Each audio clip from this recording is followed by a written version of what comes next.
Hello Indians, welcome global viewers. स्वागत है आप सबका मेरे चैनल धाकड़ हिंदुस्तानी में। चलिए चलते हैं हम नए हिंदुस्तान की एक ईमानदार यात्रा पर। शुरुआत करते हैं हम आज़ादी के महानायक महात्मा गांधी और उन क्रांतिवीरों को याद करके जिनकी वजह से आज हम इस आज़ाद हवा में सांस ले रहे हैं। महात्मा गांधी का जन्म गुजरात के पोरबंदर में 1869 में हुआ था और वो जब सिर्फ 13 साल के थे तब बा यानी कस्तूरबा से उनकी शादी हो गई थी। जल्दी विवाह हो जाने के बावजूद महात्मा गांधी की शिक्षा दीक्षा पर कोई असर नहीं। आरंभिक शिक्षा हिंदुस्तान में पूरी करने के बाद वो कानून की पढ़ाई के लिए लंदन चले गए और वहाँ से उन्होंने बैरिस्टर की डिग्री हासिल की। 1892 में मोहनदास करमचंद गांधी, जो अब महात्मा गांधी के नाम से जाने जाते हैं, वापस हिंदुस्तान लौटे और उन्होंने बॉम्बे, आज का मुंबई, में अपनी कानून की प्रैक्टिस शुरू कर। 1894 में साउथ अफ्रीका की एक कंपनी उन्हें अपने यहाँ कानून के केस लड़ने के लिए, तो वो वहाँ चले गए बाकी साथ। वहाँ पर कानून के काम के साथ साथ महात्मा गांधी ने देखा कि दक्षिण अफ्रीका में गोरे और कालों के बीच में रंग भेद का बहुत ज़्यादा असर है। काले लोग निरंतर अत्याचार, अन्याय और दमन के शिकार होते हैं। गांधी जी को ये बात बहुत बुरी लगी और उन्होंने इस आंदोलन यानी रंग भेद के खिलाफ आंदोलन का भी हिस्सा बनने का फैसला किया। काफ़ी प्रभावी तरीके से वो आंदोलन का हिस्सा रहे और किसी भी बात से घबराते नहीं थे। कई बार वो अंग्रेज़ों के लिए आरक्षित डिब्बों में चढ़ जाते थे और वहाँ से नहीं निकलते थे तो टीटी उन्हें निकाल करके बाहर फेंक देता था और इससे उनके दृढ़ संकल्प पर कोई असर नहीं पड़ा। 21 साल तक साउथ अफ्रीका में रहने के बाद महात्मा गांधी वापस हिंदुस्तान लौटे 1915 के आसपास। तब तक भारत में स्वतंत्रता के लिए आंदोलन की कई क्रांतिकारियों ने शुरुआत कर रखी थी। उनमें से एक तिकड़ी थी लाल, बाल और पाल। लाल थे हमारे लाला लाजपत राय, पंजाब केसरी, शेरे पंजाब। वो दयानंद सरस्वती से प्रभावित थे और उन्होंने आर्य समाज के सिद्धांतों पर शिक्षा देने के लिए कई डीएवी स्कूल्स की स्थापना की। बाद में साइमन कमीशन का विरोध करते हुए उन्होंने लाठियां खाईं जिसमें उनकी मृत्यु हो गई। यह बहुत ही हृदय विदारक था, बहुत ही दुखद था। बाल थे लोकमान्य बाल गंगाधर। वो भी स्वदेशी आंदोलन से जुड़े हुए थे और उन्होंने कहा भारत के लोग इतना कॉटन पैदा करते हैं, रुई का उत्पादन करते हैं, लेकिन हमें अंग्रेज़ों के बनाए हुए मैनचेस्टर के कपड़े पहनना पड़ते हैं, तो सारा पैसा उन्हें मिलता है। तो उन्होंने कहा सारे विदेशी सामान में आग लगा दो, सिर्फ स्वदेशी को अपना। लोगों ने बढ़ चढ़कर इस मुहिम में हिस्सा लिया और ये बहुत सफल रही। बंकिम चंद्र पाल, क्षमा कीजिए, बिपिन चंद्र पाल अपने वक्त से बहुत आगे की सोचते थे। वो चाहते थे भारत से जात पात खत्म हो जाए और एक जाति रहित देश का निर्माण।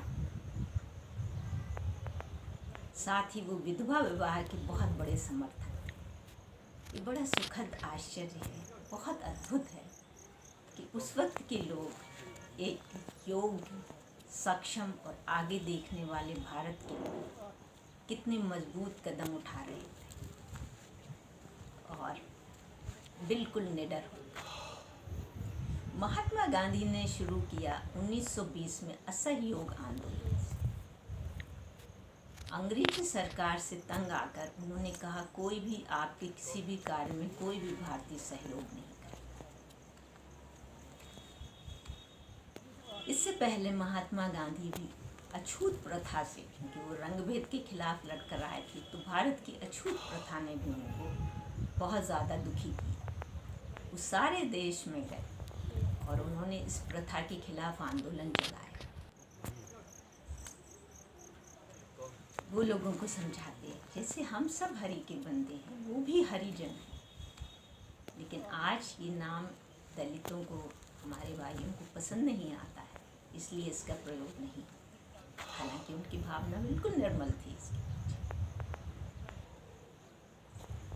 कई बार महात्मा गांधी बहुत ज़िद्दी थे। उनकी तर्क क्षमता, उनकी बहुत तेज़ बुद्धि और उनकी स्वाभाविक बुद्धिमानी से जो वो लोगों और स्थितियों का आकलन करते थे वो बहुत सटीक होता था, पर कई लोगों को पसंद नहीं आता था, तो वो महात्मा को थोड़ा सा अलग कर देते थे। ऐसे में महात्मा गांधी कभी भी अपना हिस्सा या अपनी जगह बनाने की कोशिश नहीं करते थे, और वो या तो अपने आश्रम में बैठकर चरखा चलाते थे और या फिर अपनी अछूत प्रथा के खिलाफ मुहिम में पूरे देश में निकल पड़ते थे। ऐसे थे हमारे बापू। 1930 में महात्मा गांधी ने अवज्ञा आंदोलन चलाया।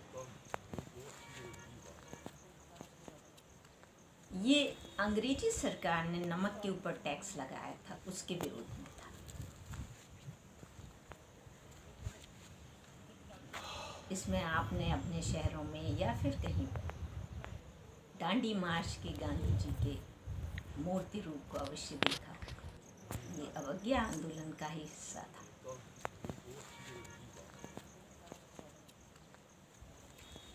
इस आंदोलन से गांधी जी पूरे देश के आदर्श बन गए और देश का हर व्यक्ति एक झलक मानने के लिए और उनकी एक बात पे कुछ भी करने को तैयार है। गांधी जी की इतनी ज़्यादा प्रसिद्धि, उनका इतना ज़्यादा अनुयायियों का बन जाना ब्रिटिश सरकार को लग गया, अंग्रेजी सरकार को, कि महात्मा गांधी को किसी तरह अपनी तरफ करना ज़रूरी है, क्योंकि उसके बिना अंग्रेजी सरकार अपना शासन नहीं कर। तब उन्होंने 3 गोलमेज कॉन्फ्रेंसेस का आयोजन किया, जो कि लंदन में। इनका उद्देश्य वही था कि आइए गांधी जी, आप और जिसे आप कहें उस सबको हम शासन का हिस्सा बना लेंगे, आप आज़ादी की जिद मत करिए। गांधी जी इस बात को बहुत अच्छी तरह जानते, और फिर वो कोई राजनीतिज्ञ तो थे नहीं, वो तो सीधे साधे एक सुधारक, एक विचारक थे, जिन्हें धुन थी कि अंग्रेजों ने बहुत कुछ कर लिया, अब ये यहाँ से चाहें भारत का शासन भारतीय चलाएं। तो वो पहली गोलमेज कॉन्फ्रेंस में नहीं। 1931 में दूसरी गोलमेज कॉन्फ्रेंस रखी। तब लॉर्ड इरविन ने उनसे कहा, गांधी जी आप जाइए, आप उनकी बात का विरोध करिए, आप अपनी बात रखिए, आपके विरोध करने के लिए एक जरिया है वो, आप वहाँ पर ज़रूर जाइए। तो गांधी जी ने विचार किया और उन्हें भी उन्हें सलाह दिया आपको जाना चाहिए, तो वो उसमें गए। उनके साथ B.R. अम्बेडकर और अन्य लोग भी थे, बाबा साहेब अम्बेडकर। वहाँ जाकर अंग्रेजों ने वही बात की कि हम एक संविधान बनाते हैं जिसमें भारतीयों को भी स्थान देंगे और हम सब मिलजुल के शासन करेंगे। परंतु गांधी जी को तो जिद थी कि नहीं, भारत आज़ाद है, आप जाइए, आपका देश नहीं है, हम अपने देश का देख लेंगे। पर इस पर कहा, B.R. अम्बेडकर ने कहा कि ठीक है, आप एक संविधान बनाइए, लेकिन उसमें दलितों को ज़्यादा स्थान दीजिए। अंग्रेज तो इस प्रस्ताव पे कूद पड़े।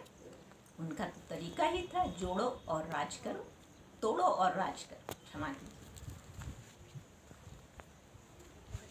इस पर गांधी जी और B.R. अम्बेडकर के बीच में थोड़ी सी तनातनी, क्योंकि गांधी जी के हिसाब से जब हम आज़ादी की लड़ाई लड़ रहे हैं तो भारत को एक समाज, एक देश की तरह लड़ना चाहिए। इसमें आप अंग्रेज़ों को तोड़ो और राज करो का मौका क्यों दे रहे हैं?